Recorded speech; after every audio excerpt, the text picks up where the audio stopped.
Welcome to the Minute Masters, and today I'm going to show you how to replace your fuel filter. So for this fix, you're going to want to have your truck on and running just like mine is, and we're going to go over to the passenger side kick panel right over here, and you're going to want to remove this little grommet just like so, and that should release this whole piece here. Now you may have a piece of floor trim right here, which I don't have at the moment, and there may be a screw to hold that down. So you'll want to work this off. Now you want to shift it up because that's how you get it off of these little nubs right here, because they hook here and here.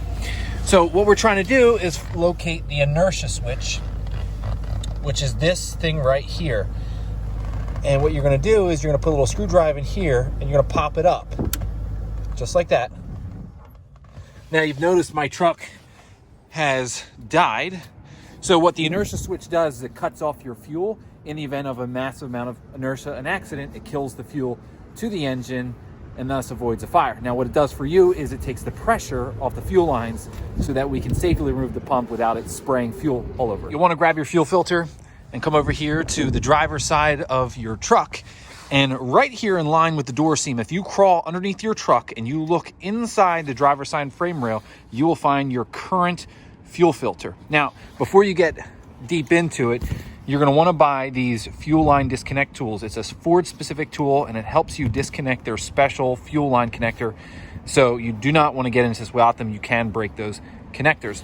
Also, while you're buying supplies, make sure you get some protective gear. You are disconnecting fuel lines, and we have taken the pressure out, but you do not want to get gasoline in your eyes or even in your ear. It burns. So let's climb under the truck. So I'm under the truck and I'm looking directly at our old fuel filter. And just a note on body position, you do not want to be laying underneath. Okay, I'm coming at this from the passenger side. And you're going to get your fuel removal tool. So I'm starting with the blue size, which the size is rubbed off. And we're going to start at the back. So I'm going to slip this guy like this over the metal end. And then what you're going to do is you're going to push it all the way down inside and it should stop. Okay, so I have put that in there and I'm going to pull the filter forward. There we go. Oops, see, a little bit of fuel coming out. And so I have this rag, capture some of that. And you're going to keep pulling. And we're free right there from that side. So next, we're going to start with this end. And you're going to pull this little clip off. Okay, fuel's still coming out a little bit. And you're going to slip this on here like that. And same drill, you're going to push this inside and it should release. Now, I'm actually just going to pull this whole guy off right here. And I'm going to work it off like that. There we go. Again, fuel is spilling out. I'm going to plug it real quick. And that's how you disconnect it. So I'm going to push this back in so it's level. All right, I'm going to let this one drain and I'll bring it back when I'm free and clear. All right, so I have the old fuel filter out. It emptied enough where I could remove it. And so I have the new one right here. And basically you're going to kind of slide it right in there like that. There is a directional flow arrow on it, just like that. You want to make sure it's pointing forward because obviously the fuel has to go towards the engine. And then for this, we're going to connect our back. So I'm going to do like that.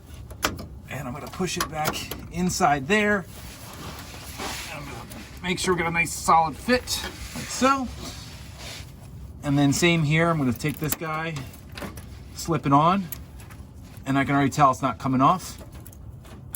And I'm going to slide that clip on. And just like that, you've replaced your fuel filter. We have one more step. So the very last step is to subscribe to my channel. And then when you're done, you're going to come down here and click in the top of your inertia switch. That will allow the fuel to flow, and then you can start your truck. So that's it, guys. Check out some of the other videos. See ya.